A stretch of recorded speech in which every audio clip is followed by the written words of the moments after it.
ബഥാനിയിലെ ലാസറിന്റെ ഭവനം യേശുവിന് വളരെ പ്രിയപ്പെട്ടതായിരുന്നു. പ്രിയ സ്നേഹിതരാകുന്ന ലാസർ ധീരമായി കിടക്കുന്നുള്ള വാർത്ത സഹോദരിമാർ യേശുവിനെ അറിയിച്ചു. യേശു അവിടെ പോവാൻ തയ്യാറായില്ല.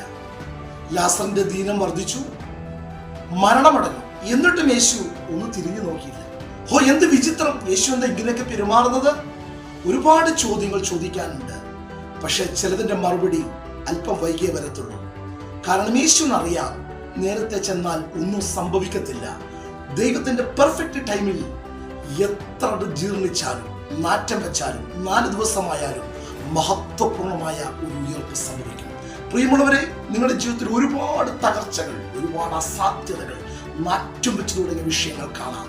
പക്ഷേ ധൈര്യത്തോടെ മുൻപോട്ട് പോകുക, പ്രതീക്ഷ കൈവിടരുത്. മഹത്വപൂർണമായ ഉയർപ്പ് നിങ്ങൾക്കായി കർത്താവ് ഒരുക്കിയിട്ടുണ്ട്. God bless you.